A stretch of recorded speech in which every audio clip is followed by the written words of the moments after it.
All right, how's it going, everybody? It is the Awesemo.com NHL DFS Strategy Show, and we've got a nice 7-gamer to talk about with some huge prizes across the multiple sites people will be playing on tonight. I see a lot of people eager to talk about NHL DFS, so that's good to see. If you guys could just right away hit the like button, that would be fantastic. That helps us out a ton. So I'll probably forget to ask for that again. So good thing we got it out of the way there. Nolan joining me today. Nolan Kelly, how you doing, man? What's going on? Just Just trying to get all my Vegas 2 money back over the last couple days. yeah, Vegas 2. A little disappointing last night. They got one, but that was really about it. So, how did last night go for you? Not good. No, Way too it much Vegas 2. yeah, I had a bunch of Vegas 2. They were my highest exposed, but it was good otherwise. I had a bunch of Calgary and a couple other stacks. So had a chance to have a really great night. Ended up just being a good one, but can't Nice. complain. Yeah, can't complain. Huge contest tonight.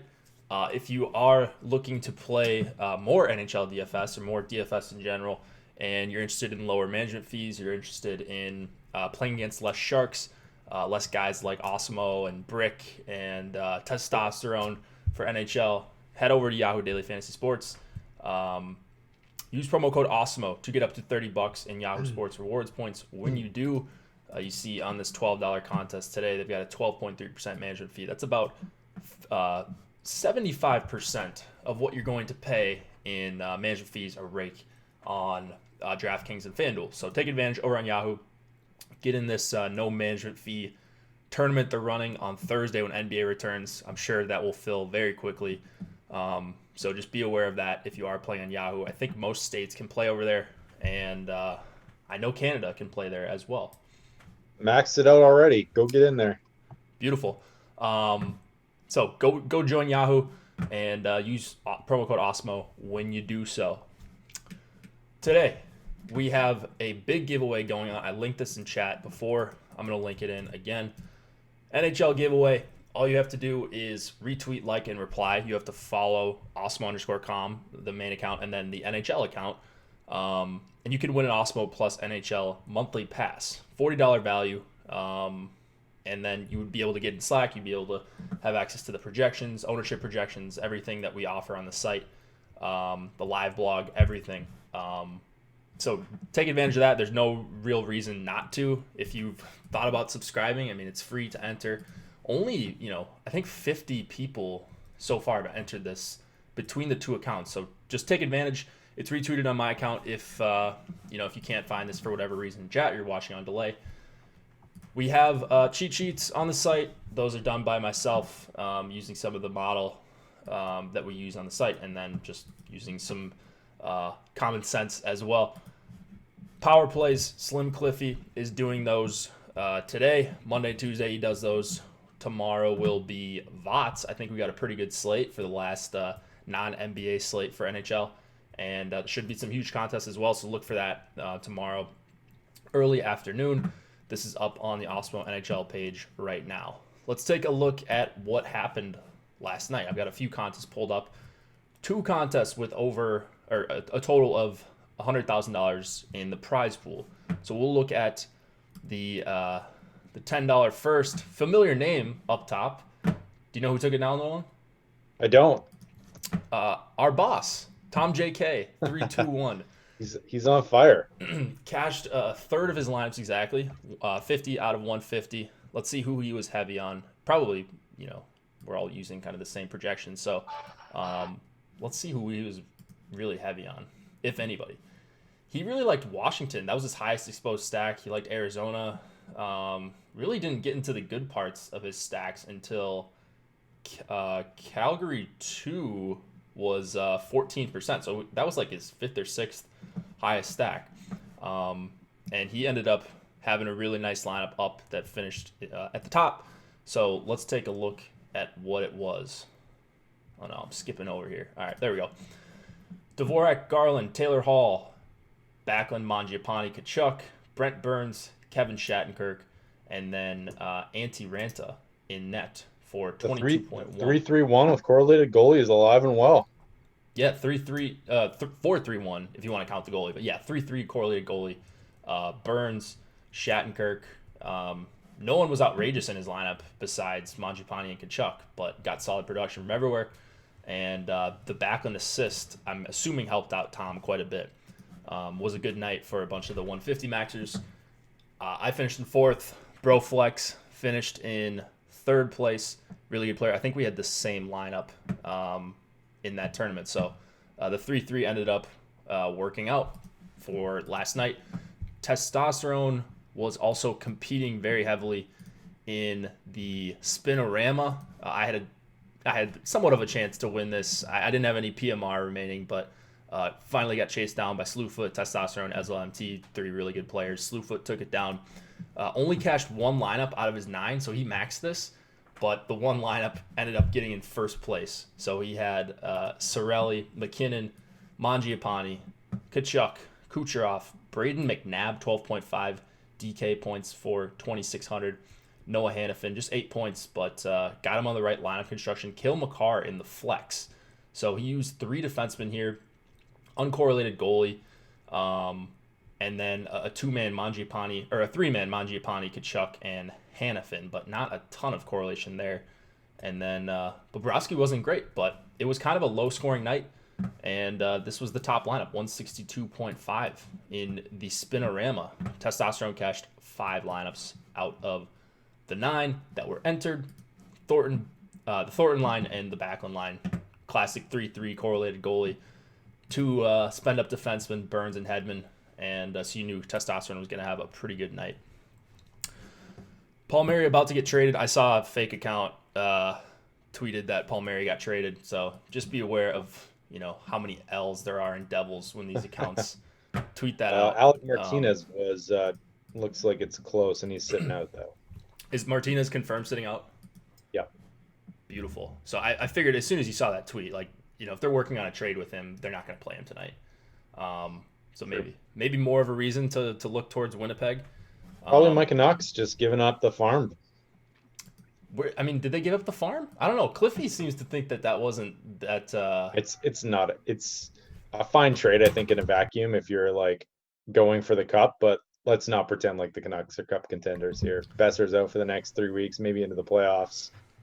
And you don't pick until pick 80 in one of the deeper drafts we have coming up. So I was wondering why they went after him. I didn't even that wasn't even. Well, it's because Benning's job is on the line essentially, right? So he's trying to get into the playoffs. He doesn't make the playoffs. Right. That's 6 years in a row or something, and good luck.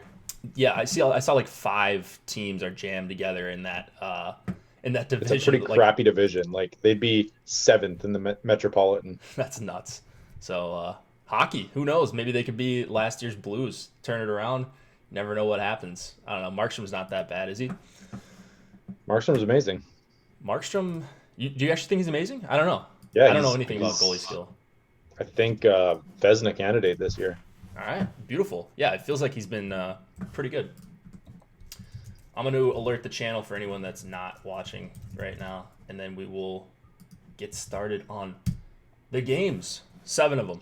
Oh, should probably remember this. NHL DFS projections are free for today, so here's your chance to try out some of the tools on our site. Today it's projections that are free. This is not a usual thing. Maybe once every couple weeks we have projections free, but for the big slate, you get to use ours. Alex and I created this model together for everyone to use. So check those out for free. Plug them into Fantasy Cruncher, your favorite optimizer. Striker yelling at me that I didn't alert the channel before. I just figured you would tune in, but some people just have to be pampered like Striker. Let's go to the games. Blue Jackets and Flyers, 2.5 implied total for the Jackets, 3 for the Flyers. Merzlikins and Carter Hart are your goalies. Do we see anything new on either side? Philly and Columbus. Let me just pull her up here. I don't think we have anything, do we? I don't think so. So we got, I think we guessed right as a chat on the Columbus lines on Sunday, I want to say they played. And it was Stenlund, Nyquist, Bjorkstrand, Jenner, Foligno, Nathan Gerby. Dubois, Milano, and Bemstrom. So really spread out. Like their top forwards are all really spread out. And that's kind of frustrating because, the Flyers like to go Couturier, Giroux, and Voracek against opposing top competition. But who would that really be? If you go by top center, it's going to be Dubois, which this is the third line. If you go by, I think the best line, it's probably the Bjorkstrand-Nyquist line. But I've also seen teams hard match the Jenner-Foligno duo. So I don't really know what the matchups are going to be here, if anything. And so it's pretty hard for me to take a major stand on any of these Columbus lines. The one I like the best, though, is the Stenlund, Nyquist, and Bjorkstrand line, but I'm assuming that one's going to be probably the most popular. It's not like a great spot for Columbus anyways, so I'm okay if I'm underweight on some of these lines, but spread out. The good news on that line is that it's one of our better, in terms of our filler stacks. It has one of the rare filler stacks that has a better chance of being a top 2 than its owner share. You find most of the time a lot of the filler stacks go over owned relative to their top 2 stack percentage. So there you go if you're looking for a little edge there. Yeah, you want to tell some people about how you got those numbers, which tool you're using on the site? Sure. I love this new tool we've got. The top stack percentage, which basically just gives you an odds of what percentage a stack is going to be one of the top 2 on the slate, and the ownership share relatively. And so I think having looked at it for the first week or so that we've had it, I think traditionally what happens is, just because the price points, a lot of the top stacks go under owned relative to their chances, also because people want to differentiate. So you see, but I think we have some really pronounced ones on tonight's slate that I think we'll get into that have really low ownership compared to their odds, and then some really over-owned lines as well. So we'll get into that. We can dabble and talk a little bit about this tool, but I think it's great. Yeah, it is a great tool, and I think it was quickly became the favorite tool for a lot of our MLB subscribers. So a sport that has a lot of crossovers to NHL, I think a lot of people will like this one as well. And it's only going to get better as we get more and more data, and the ownership projections get better and better. So, great tool to use, especially if you're just an analytical person. You just want to look at the numbers. You don't know much about NHL DFS. That's a great guide to start with if you are a premium member. If you have an NBA sub, because everything's turned on for you, if that's the case. Do you like anything on the Flyers side? Do you think there's anything you're going to be crazy overweight on here? No, I'm just going to dabble in this game. I don't really have much of it. The goal totals for each team Flyers are implied for 3.1, which is pretty modest. The Blue Jackets for 2.5. So I can certainly see not getting too excited about this, but and I don't know, with Seth Jones out, I thought maybe target the Blue Jackets a little bit, and we finally saw a game from Merzlikins that was less than stellar but still decent. So I don't know, maybe this is a good spot to jump on Columbus, but since they're missing their number one D-man who plays 25 minutes a game, and they're going to regress a little bit, but for the most part, I think stay away. Yeah, I mean, just two good teams, two good defenses, especially Columbus. They lost last game. They had no business losing that game. I think they had 2 more expected goals than New Jersey, and they just swarmed them. They had 49 scoring chances. They just couldn't put one in at the end. It's 49 scoring chances at 5-on-5, which is absolutely outrageous. But yeah, Merzlikins had a little blip on the radar. 7,500 actually is a pretty good price for him, with a modest total against him. So kind of like Merzlikins at 7,500. I like to correlate, so I don't know if I'm going to be getting to a bunch of him just as a one-off or anything like that, but would be a guy I'd have on my radar if you guys aren't correlating your goalies. On the Flyers side, it looks like Philadelphia 1 is getting some ownership, but that's just because they're a top line at home. It's a decent price for them. I don't think there's a great matchup against Columbus, especially when we don't really know who they're going to go up against for the majority of time.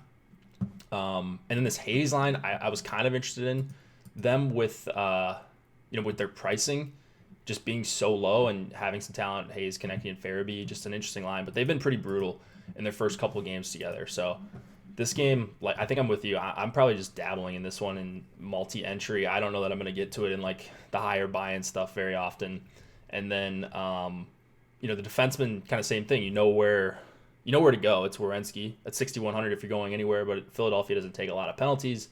it is a really low implied total. I think there's probably better options than him if you're just going by projection, just like looking at the spot. And then I guess I like Niskanen a little bit for 4,500. Yeah. And the numbers, like we have 130 minutes together with Giroux, Couturier, and Voracek, 2.2 expected goals for per 60, which is not great. So yeah, man, it would just get excited. Yeah, it would be nice if we knew which line they were going up against, so at least we could avoid that. But I just have no idea. So my Columbus exposure is going to be pretty flat and pretty low. Yeah. Let's go to a more fun game, I think, for DFS. Toronto and Pittsburgh, 3.1 implied total for the Leafs, 3.5 for the Penguins. Freddie Anderson and Tristan Jarry going for the Penguins. And lots to like here, I think. Do we see anything? I guess new? Everyone's on your boy, Genny Malkin and his line mates. Yeah. I don't think we have any changes for the Leafs here. Nothing crazy anyways, or nothing to the top two. Looks like they'll roll out the same ones. And then on the Pittsburgh Penguins side of things, Patrick Hornqvist up on the third line, with Bluger and Tanev. And then everything staying the same as well. Cahoon is a game time decision, I believe. Yeah. So, I mean, you mentioned Pitt 2, we're not bearing the lead here. They look like they're going to be one of the more popular lines of the night. It makes sense. I think people think of Toronto as like a great team to target against because they're high paced and it is a high total. And I definitely like Pitt 2, but for this ownership, like I don't think they're going to be where I'm making my money tonight, even if I get to where I'm at, because get to where they're at in terms of my exposure versus the field, just because they're kind of expensive, and so there's only so many lines you can pair with them if you want to jam in the expensive defensemen, the Webbers, the Yossi's, the guys like that over on DraftKings. So the ownership is rightfully high, but I just don't see myself getting to like 30 or 40% of this line, which I feel like I would need to if I don't even know how to explain this, but if I was making a major stand on them, I feel like I would need to get to 30+% of Pitt 1 or Pitt 2, and I don't think that's going to be the case tonight. There are quite a few good options tonight, and I don't think it's a great matchup at 5-on-5 for them. Probably going to be Crosby, Zucker, and Simone going up against Matthews, Hyman, and Marner. And then the Tavares line has just been really good, both offensively and defensively. And the Malkin line's not great defensively. So they might be struggling to get the puck out of their zone against that Tavares line if they get matched up there. So a little bit of a reason for concern for Pitt 2, but from a projection standpoint, they're about as good as anyone, and that's why they're getting the ownership. Yeah, for sure. I think that makes total sense. It looks like, according to the Top Stacks tool, they both of these lines are probably going actually a little over-owned. Like the Crosby line, very much so. We have them about an 8% chance of being one of the top two stacks and a 15% ownership share. And then it's about flat for Malkin and the Malkin line. But if you look at some of these other lines that we'll get into, they have a really high chance of being a top two stack and a really low chance at or a really low ownership share. So, it's one of those ones that could come back to bite you. Like I'm crunching and getting about 80% Pittsburgh 2, but happy to go with the fade here if the ownership is going to be too high on them. Yeah, I mean, it's not like to a spot where they're unplayable or anything like that. I don't want to get it twisted, but I think in the higher buy-in stuff, like 33, I'm probably going to be below the field on Pitt 2 just because they're even they might get to 30% in that kind of tournament. But the Matthews line, it's a good matchup for the Tavares, Nylander, Kerfoot line as well, but the Matthews line just looks so much better, and the Crosby line has struggled defensively with Zucker. It's only been a couple games, but if you're just going with an elite line at pretty low ownership with in not too bad of a spot, I think Matthews, Marner, and Hyman, or Matthews, Marner, and Nylander, if you can afford that, might be a decent way to go on the Toronto side at lower ownership. Yeah, I think, and I'll get off the top stack and not give too much away here, but that's actually our highest projected line of the night, and we have about a 20% chance of being a top two and only a 7%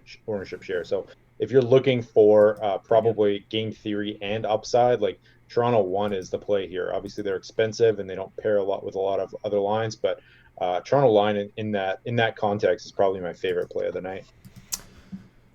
Yeah, man, they look pretty underowned. So underowned, getting lots of ice time.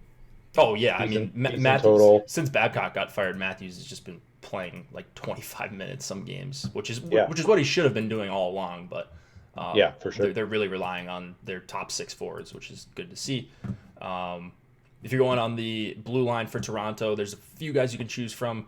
Muzzin's been a popular option at 4,500. I've been playing some of Justin Hull, and then Tyson Barrie is the top power play guy, 5,800. I don't know that I'd be playing a bunch of Tyson Barrie without like some sort of either Toronto 1 or Toronto 2 stack. And then yeah, on the Pittsburgh side, it's just Letang, 6,800, but he's so expensive. Yeah, yeah, that's the thing. It's kind of tough, like, but still getting to a lot of Letang. And Okay. then like I just thought like Barry is probably just a decent option just because of the ownership and like he's still getting a ton of minutes and still power play one time. And there's some recency bias there. Like he hasn't done a lot with these minutes lately. So I think you can go to Barry in some Toronto stacks and I wouldn't be too worried about it. Fair enough. Anyone else we need to mention before we moving on? Are you gonna look to power play stack Pittsburgh with Hornquist? They're kind of spread out. Their top power play is. Yeah, I don't hate that call for sure. Yeah. Someone in chat, I can't remember who it was to give credit to, but they mentioned that maybe Pitt 3 might see some time against Matthews line. I think that's possible. But if Good you call. do that and Matthews line is playing so much ice time, then you're gonna take ice time away from Crosby and Malkin, and I don't think that's something that Pittsburgh's really interested in doing. So it might That be. line just also hasn't really gotten a ton of play recently. Like I don't know, like Yeah. they haven't had one of their ice time's down, I'd say on the whole. That's my only concern. Yeah. Get about 15 minutes at home, but they tend to get a little bit more on the road. So Let's go to Buffalo and Ottawa. 3 implied total for both sides here. Carter Hutton and Craig Anderson. Hutton is confirmed. Anderson is not, but I believe he's the likely goalie. We'll know right about at lock. Anyways, do we see any changes on either side? I don't think so. You see anything? I don't. We saw that Peugeot, Kachuk, and Duclair were put together Yeah. last game. They carried some people to successful tournament scores, scored a couple goals against a good defense in Dallas in the first period. And I think we could see something similar again. It looks like, Kachuk's going to get his ownership at 6,100, but the full stack is probably going to go a little bit under-owned. And so I like Ottawa 1 quite a bit. I think Buffalo. I don't think Buffalo's very good. Not that Ottawa's great or anything like that, but Ottawa did go with the Tierney, Nemestikov, Brown line against opposing top competition for quite a bit of time last game. And if they do that again, and the Peugeot, Kachuk, Duclair line gets to go up against Buffalo depth, even if it's for half the game, I'm in love with that matchup. This Peugeot line has been incredible. I think they're at like 80 or 90 minutes, and they're at like 4 expected goals for per 60. I don't know if you're looking that up right now, but Yeah, they are well, are they at 80 minutes? Yeah, so they're like in that span of time or minimum like 90 or 100 minutes or whatever. They're the third best line in the NHL this season. yeah. Petty, this is a fake brick wall. This is wallpaper.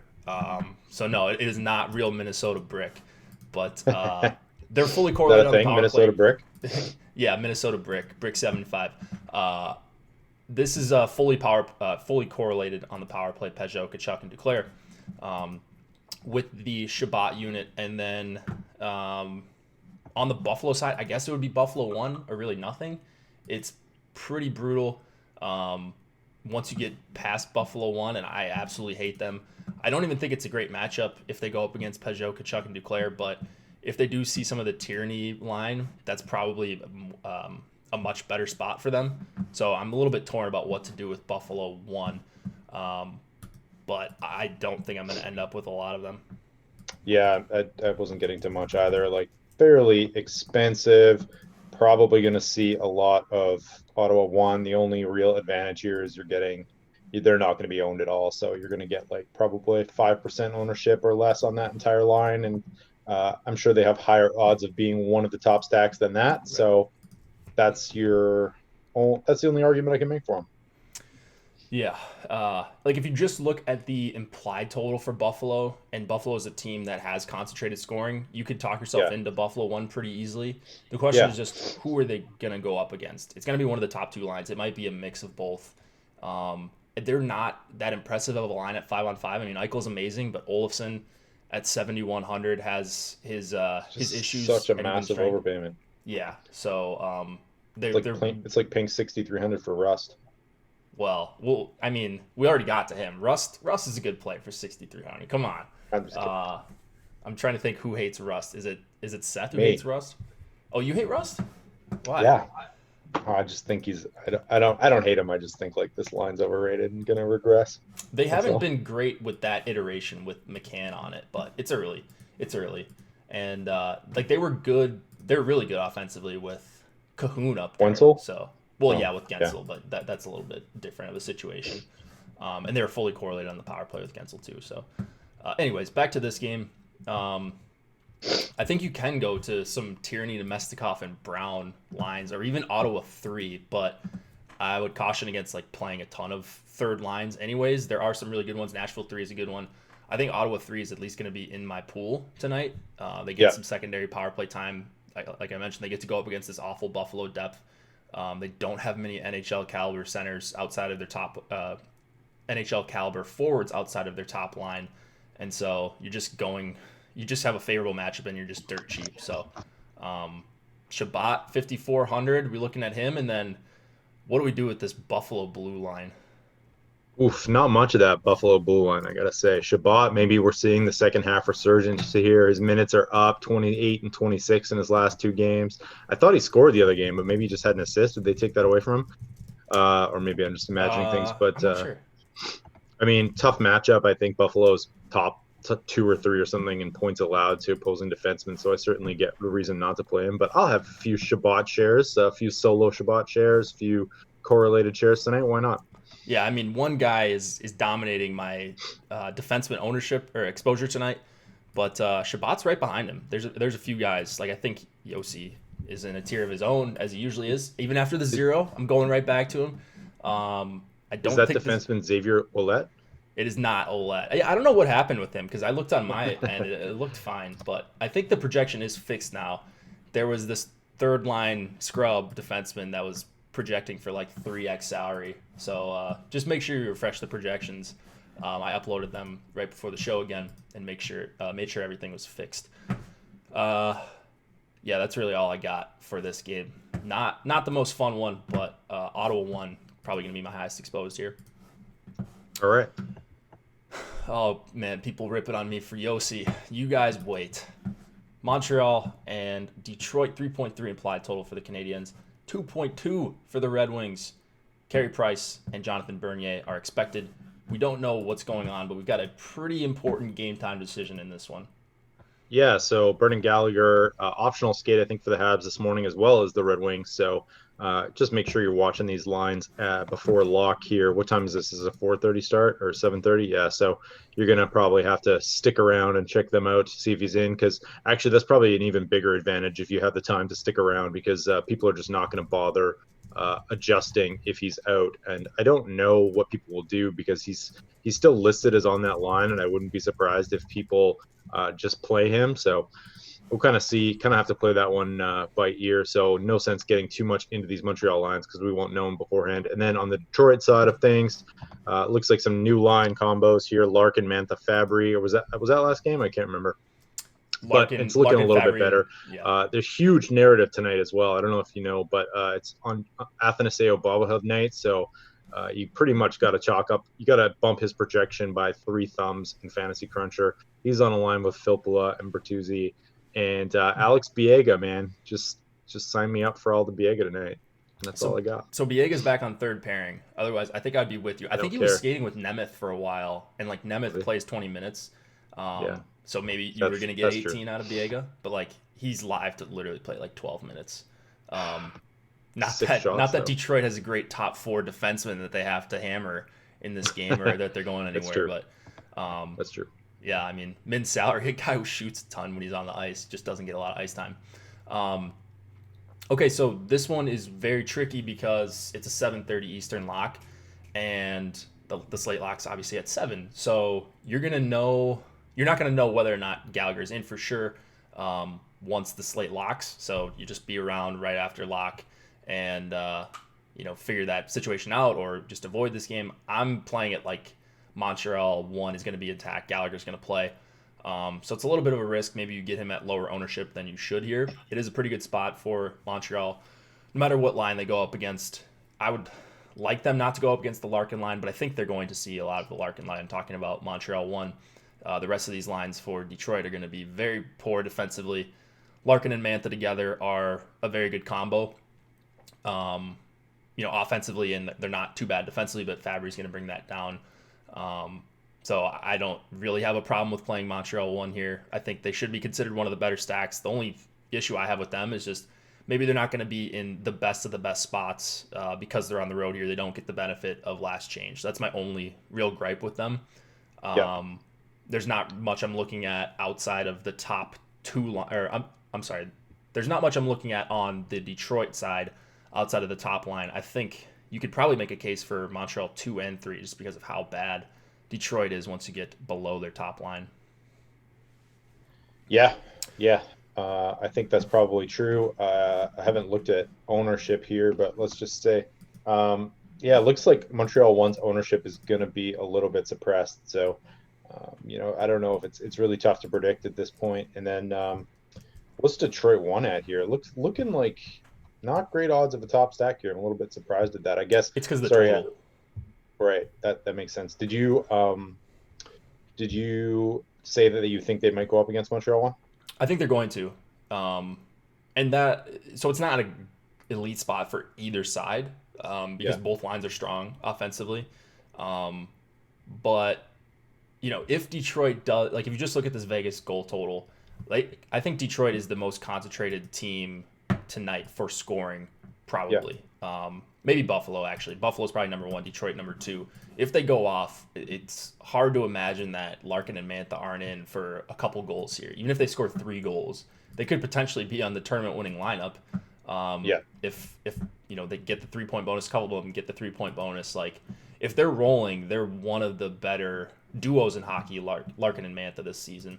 So I think they just have that nuclear upside, and the 2.2 goal total doesn't really scare me when I'm talking about elite combos, at least. That's fair. And they're going to obviously get a ton of minutes. I do like Montreal 2 here. I think they're kind of going maybe a little bit under-owned. And you have Armia. If Armia, these lines do stick together, 2 guys on the power play, 1 as well. I think they led the team in ice time as well, correlated ice time last game, or at least Suzuki and Wheel did. So it'd be Drouin probably on that line. But I think that's probably an under-owned combo tonight. Yeah, I think, like I said, Montreal 2 and 3. There's not much of a sample on either one, but you wouldn't expect the Domi, Kovalchuk, Lehkonen line to be good defensively, but I don't know that it's going to matter. Domi's proven he's good offensively, and if he gets to go up against the 3rd and 4th and even the second line, I think is going to be a train wreck defensively for Detroit. For sure. They're it's just a good spot all around. Agreed. Any defensemen we need to mention? Weber expected to come back, right? Yeah, Weber expects to come back. Keep an eye on Jeff Petrie. I think they're heavy trade talks right now, but I wouldn't expect anything to happen tonight. So you're probably fine there. I don't really see much that I would get to besides Weber. Weber's going to get a lot of ownership. He's probably priced down off a lot of these other guys. And then, I don't know, Mike Green was popping in our projections earlier on in the year, but really hasn't of late. But I think you're probably, it's probably not the end of the world to toss him in at $3,900 on DK. Power play 1, 20 minutes a game, correlates well with the other top Detroit line or top 2 lines. So.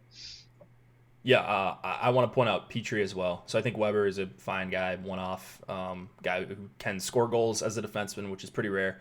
And then Petrie, pretty good offensive defenseman, 5,600. He's listed on the second unit, but that is the unit that is going to have Tatar and Gallagher if he goes. So they're pretty spread out. That unit might get more run than the quote-unquote top unit, the one that all the lineup sites have listed as the top unit.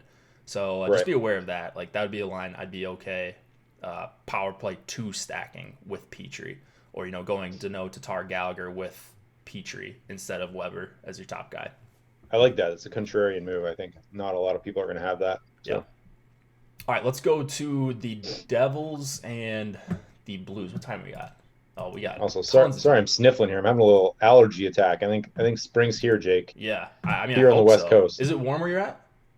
It's Celsius. It's like 10 degrees. So I don't know what that is, and it's like 48 maybe. Oh, that is a heat wave compared to where I'm at. Is that a heat wave? Yeah. It was like -10 last week for a few Fahrenheit. Oh -10 Fahrenheit.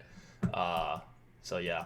It was quite cold. It's like 20 degrees Fahrenheit today, though. So that's ice fishing weather. Yeah. Well, I mean, I don't do much of that. I play DFS instead. I don't really go outside much. Let's go to the Devils and the Blues. 2.4 implied total for the Devils. 3.7 for the Blues. Domingue and Binnington are your goalies. Seems like a pretty one-sided affair, but we've got some new Blues lines. Yeah, new Blues lines, pretty stacked top line here. O'Reilly, Schenn, and Schwartz, full power play correlation as well. Perron gets Thomas and Sanford on the second line. Bozak, Kyrou, Steen, maybe probably a decent filler stack there. I don't know. Or St. Louis 4 back together. Let's go. I can't remember who it was in chat who's a big St. Louis 4 supporter like myself. So, I mean, it's going to be pretty obvious chalk on the St. Louis 1 tonight, and so they're probably going over-owned as relative to their odds of being one of the top stacks. But at the same time, like, they're priced down and they are in a very good spot, so it's really hard to get off them with full correlation. And then on the Devils side of things, they traded Blake Coleman, but it looks like these lines will stay the same from their last game as well. And who else? They traded defenseman. Andy Green's gone as well. So Mirko Mueller, let me just check to see if his price point is up now. He's still $2,700. I popped some of him in last minute, right before that Green trade happened. 22 minutes last game. He's probably one of the better Bearman bargain D-men on the slate. Yeah, I mean, no, I think I agree with pretty much everything you said. This Blues top line, I mean, pretty obvious chalk, and good chalk. Like, it's not just like a projections play where they're 13K, but they're power play 1 or anything like that. I think they are actually very good chalk. And you just look at the one game that the Devils played in where they didn't have Coleman. They obviously traded away Taylor Hall a couple months ago. They don't have Andy Green. He's one of their better defensemen. He was playing like 20 plus minutes a night. Like I said, they gave up 49 scoring chances at 5-on-5 in that Columbus game, and Columbus just didn't finish. Blackwood had a really good game. It's not Blackwood in net. Louis Domingue is a downgrade according to Vegas. The total went up for St. Louis when he's been pretty bad. Yep, his whole career has been pretty bad. But yeah, I mean, I was looking for a reason to try to talk myself off of Blues 1. O'Reilly, Schwartz, and Schenn have not really played a ton together since O'Reilly was on the team starting last year. But you look at the iterations of two guys together, and they're all really good. Like Schenn and Schwartz, whoever they've been with, Tarasenko, Kyrou, like, it doesn't really matter. They've just been so good. You would expect pretty concentrated scoring here. I do think, though, the one thing that makes, like, I don't know how you don't end up with a ton of Blues exposure somehow here, because they do have 4 lines that you could legitimately make a case for. I don't really play fourth lines, but Sundqvist, Sammy Blais, and Barbashev probably aren't even a fourth line on most teams. So maybe you could make an exception for them tonight. I kind of like dropping down to the second line, though, as well. Like, me too. Secondary power play time, they're cheaper. It seems like this has happened a bunch this year where the top line's heavy chalk, and they do really well. They might score a goal, but the second line just ends up scoring 3 goals. They have the better matchup at 5-on-5, and it's just a team outclasses the other team, and you don't necessarily need that top line scoring in bulk. And just Perron one-offs, I think, in three, if you're 3-2-1 stacking, I think isn't a bad way to go. Yeah. Like, there's a ton of ways to attack this Blues team in terms of stacking that. You can full 5-man power play 1 stack them. It's not even that expensive. Like, Petrangelo's expensive, but deservingly so. Devils have a terrible kill. You would expect them to be even worse. They have a really good penalty kill. Devils do? Yeah, they just have really bad goaltending, I think. All right, let me see here. Number 1 in scoring chances against per 60. number 2 in expected goals against per 60. I think I'm thinking of the percentages. Maybe I'm wrong on that too, though. Let me see where they're But at. that's just like it's the problem is you can't really New take those Jersey. stats seriously because their goaltending is Right. has been so bad that it's like, that there's the X factor, right? So like if you look at their PK, they're middle of the pack, right? Yeah. So So they're top 10 in time shorthanded. Um, time shorthanded per game. They're even higher than that, closer to like top 5. And then they've got an there you average go. kill actually. So yeah, I was off base on that, but um, yeah, I mean, But if they're also gonna be no taking a bunch of Vatanen too. penalties, So yeah, no Vatanen, no Green. no So Green. that's probably Yeah. gonna Wasn't Coleman a penalty killer too? yeah, and Coleman actually. That's just like bury the lead there. Yeah. So I don't know. Like, man, talk about. We've had a couple teams that are AHL worthy bottom sixes. Um, Devils certainly up there on this slate with Detroit and Buffalo. Um, yeah, it's I don't know. The Blues should roll them here. They got Yeah. rolled by Columbus. They ended up sneaking out a win. There's no reason they should have won that game. Um, Their main PK unit, I think, was Coleman, Zajac, Green, and Severson. So 2 of 4 gone. yeah, they're in trouble. So I did see some people talking about New Jersey tonight. Like some people are talking in the chat even right Ooh, now.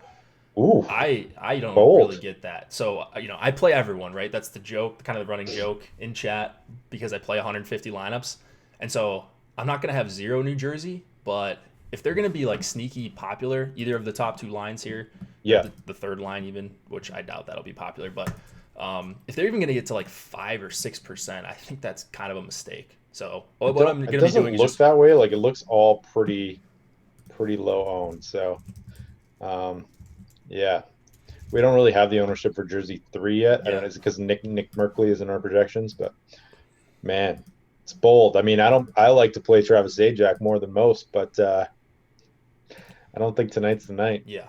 Um, I was more thinking of New Jersey one, I guess, just because they're Yeah. under 15K as a top line. Like, maybe people will talk themselves into that. If they're going to be popular at all, even as a secondary stack, like if they come up in the ownership projections, I think they could be like 5% in tournaments, which uh, is way too high in this spot, I think. Petrangelo, 6,700, but one of the best options on the slate. He's up there with Yossi for me and Shabbat and all those other guys. We talked about Weber, Petrie. Pareko, 5,300, a little bit expensive. I kind of like dropping down to Vince Dunn at 4K if you're looking to get one of these secondary defensemen for the Blues, and then got pretty much nothing on the Devils side. Yeah, that's fair. I was just looking up the numbers here for Hughes, Palmieri, and Hischier, but I guess we just don't have much of a sample on them yet. So I looked at Hughes and Palmieri, Hughes and Palmieri, but Hughes was playing center for most of that, or they're Yeah, with Taylor Hall, and they'd been pretty good. yeah, Um, I don't know that there's much we can draw from that, but it's just there's no good matchup here for New Jersey. They're no, already a bad team. They lost one of their best defensemen. Like I think they're just going to be buried in their own zone again, and yeah, that's fair. yeah, that's so kind of out on them. Carolina, Nashville, 2.9 implied total for the Hurricanes, 3 for the Predators. Peter Mrazek and UC Saros expected to go here. We don't have confirmation on either of them. Should know about half an hour after lock. Do we see anything new? Um, Actually, I forgot to look up Nashville today, but I'm assuming they're probably going to stick with the same lines that they've had previously. It looks all the same. And then I think everything's the same for Carolina as well, right? I believe so. Yeah, we've seen All the same. Niederreiter with a third line for a couple games now. Yeah, But yeah, they always switch around. We usually know in morning skate they're pretty good about yep. going with what they have in morning skate. So in this game, you've got kind of an overpriced Carolina 1, which I'm pretty interested in. Like they are overpriced, but I think they are one of the better lines on this slate. Yep. And like they're a low probability play because of their pricing and because of their implied total, but I haven't looked at the top stack tool yet. I'm assuming they are Oh, under owned relative to their they're chances. they're very underowned. Yeah. Yeah. So 12% chance being a top 2 stack, 4% ownership tonight. So that's not a bad one. You're still getting a discount off some of the top lines, and then of course Nashville's PK has just been god awful. I haven't checked if it's improved in the last little bit, but on the season it's the worst penalty killing unit in the entire NHL. and you have full correlation from Carolina 1. So Yeah, so that's what I'm targeting on the Carolina side. If you wanted to mix in Williams, I suppose you could, but who are you going to take off? Svechnikov, Teravainen? No, I mean, I probably wouldn't. And then Slavin is not like he's a power play one quarterback, but 5,100, kind of not a major target for me as a one-off guy. So it would only be in Carolina 1 stacks for the most part for Slavin. They don't really have anyone else I'm excited about on the blue line.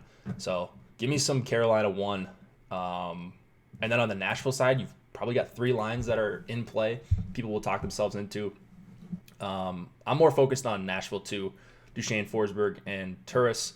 Turris, a little bit of a resurgence. That's more due to the players he's playing with lately. And that line's pretty cheap. I don't know that it's going to be a great matchup. Not many matchups against Carolina are. But that's the line I'm focused on the most for Nashville side. It's the second line. And then I think I'm going to be overweight on Nashville 3 again for the 18th millionth time in a row. Overweight? Nice, man. They've been great this year. One of the best, most underrated lines in the entire NHL so far. I will say, I think Slavin pairing him with Carolina 1 is not a bad option. They had 17 to 18 correlated minutes last game out. I don't know if that went to overtime or not. I can take a look real quick. And then 12 the week or the game before that. So that was not an overtime game. So that's a hugely correlated amount of ice time for power play for a guy who's skating with the top line on the power play 1, getting tons of minutes, decent price, good power play matchup. Say that again. Who were you talking about? Slavin? Slavin, yeah. Okay. I missed the first part of it, but wanted to make sure. Okay.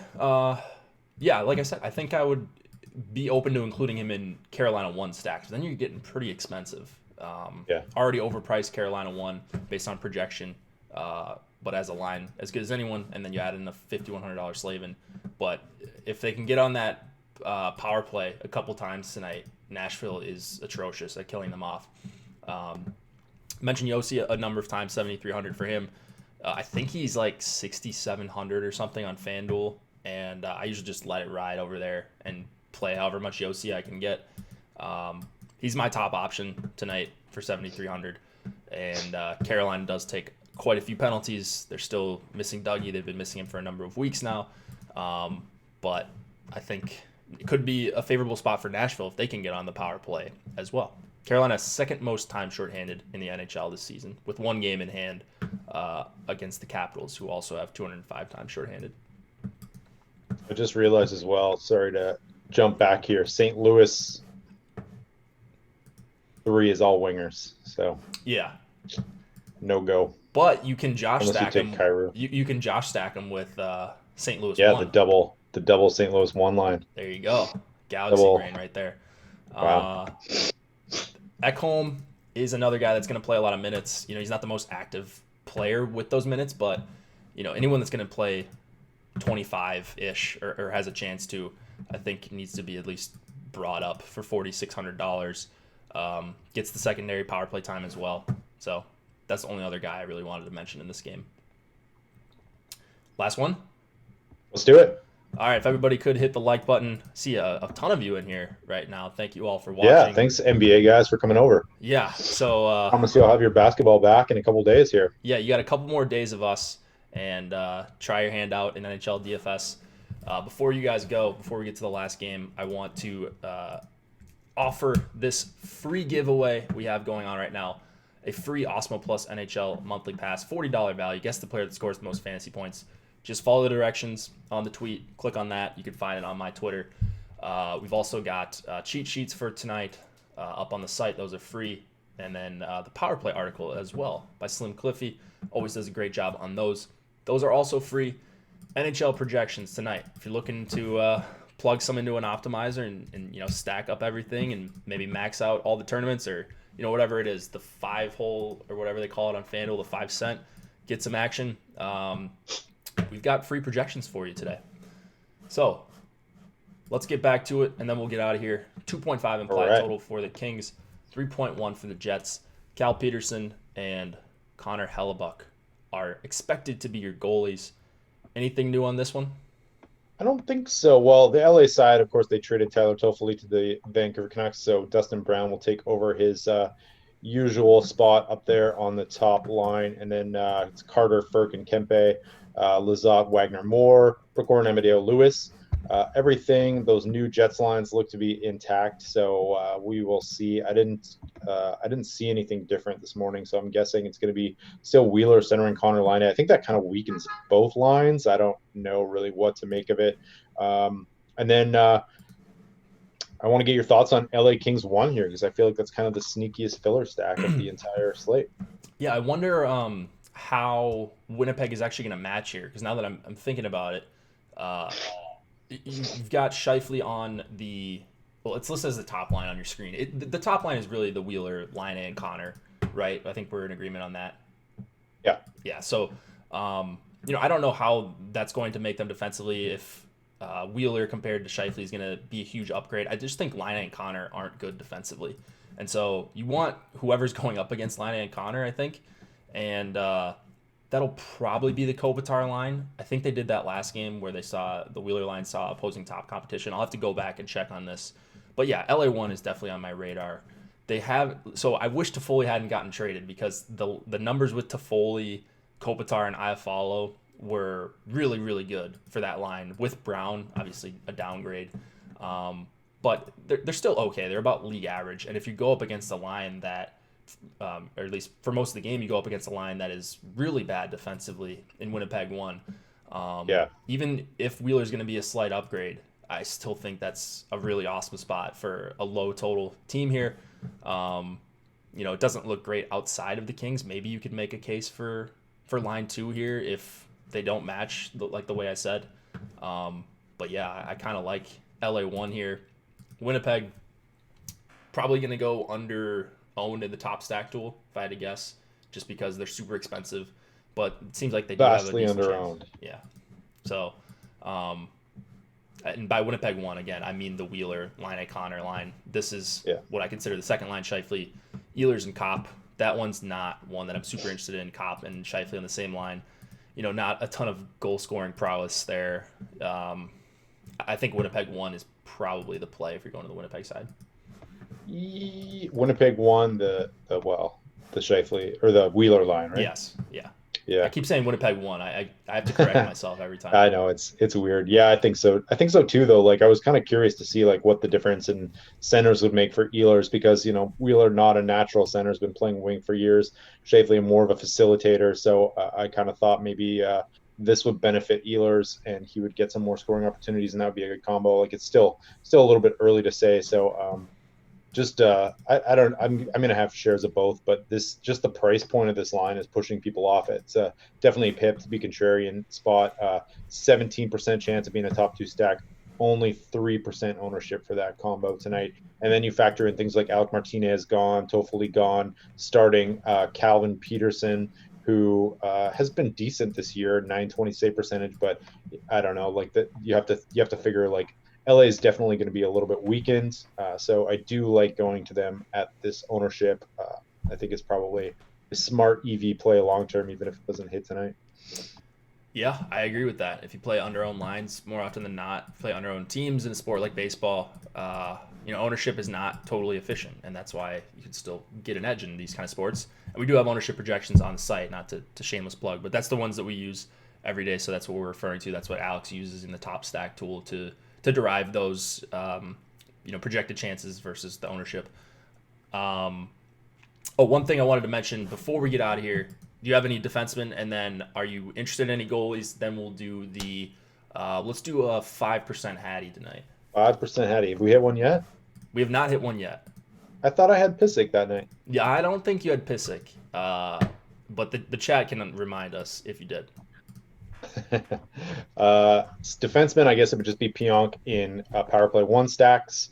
LA, I don't know who do you think is the benefactor here of the Alec Martinez minutes, because I don't. Did he play last game? I'll just double check that, because it's, I guess, when Doughty was out, it was like more. It was Roy and Walker getting a lot of them, right? Yeah, so maybe Walker actually. Like, he's just a guy that I like. His peripherals are okay, and he's in the 3 to 4K range. I'm usually fine playing some of him. So 3,700, I think he's projected for like a couple percent ownership. I'll be above that for sure. I'm not going crazy on any of these guys. Maybe Doughty just gets a few more minutes. Like, Yeah, he was getting like 30 minutes at the beginning of the season too, right? So he might play 30 and get you, 8 DK points. If he gets you a couple assists, you're good jumping cash for game joy. play. Yeah, he's got to have a big performance at some point. Like, right? Have you looked at his game logs? It's just like all red, and he's playing 25 minutes a night. It's he doesn't do much. No, he doesn't. But if you're just on the ice, if the Kings score 4 or 5 goals here, which I think is in the realm of possibility, he's got to contribute somehow. He's just not getting any points at all. He's also not doing anything in terms of shots on goal or blocks either. So that tends to hurt your fantasy appeal. It's true. Is Yossi playing with line one, or is that not a thing? Yossi is going to play 25 plus minutes, might lead the entire slate in ice time. So that's really all you need to know. On the Jet side, it's probably Pionk 5,700 is really expensive. Yeah, it's really tough to fit them in. They're pretty much down to like some scrub third, fourth lines. Like there's almost nothing you can do to get them all in. I'm punting with Pullman and Kulikov a little bit. I noticed going through some crunches here. They're guys that can differentiate you a little bit. If you want to, upgrade to Yossi or Petrangelo or someone like that, they allow you to do that while also not downgrading your stacks too much. 5% Hattie, you got one? I'm scrolling through mine. Patrick Laine. Patrick Laine, really? Is he gonna be under 5%? Yeah. That seems crazy, but I think that's I guess it makes sense though because of how expensive he is, $8,200. You should get to go first one of these days. I'm always sniping your picks. No, that's I don't think I was gonna take him anyways. Let's see what we got here. I like Sebastian Aho. That's under 3%. So there you go. I like it. Yeah, I should have just said Yossi, but he's like probably gonna be 15% or something. Yeah, he'll be 20 or something.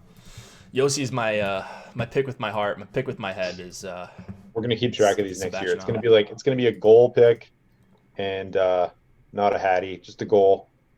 Yeah. We're gonna bet the farm on it.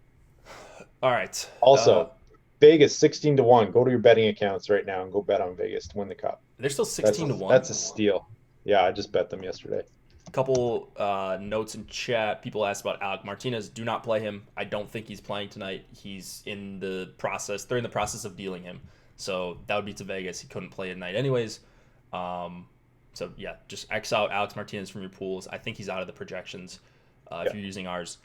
Gallagher is questionable for tonight. We're not going to know until after the actual slate locks. We should know about 20 minutes or so before that individual game locks, though, and there's late swap. So you should be able to know. You should be able to figure that out, and we'll be in Slack to alert anyone on Brendan Gallagher news, any other trades that come in that might affect the slate, and line changes as well. So come join us. And you got anything else left to talk about, Nolan? Yeah, we got some soccer promos going on, so go check those out. I can't remember the exact deal, but I think it's for a week. So if you want to get into some Champions League, we don't have Champions League projections. We do have Champions League articles, EPL projections. Lots of good stuff coming out. We'll probably have some baseball news coming pretty soon. Baseball is 5 weeks away here. It's kind of nuts. So it's coming up fast. Yeah. Thanks for joining, everyone. Go check out this giveaway we've got going on Twitter. Pretty good chance to win a Awesemo Plus monthly pass. And check out everything else on the site. Feel free to reach out to Nolan or I on Twitter. Our handles are above us, or in the Slack chat if you are a member. Good luck tonight, guys.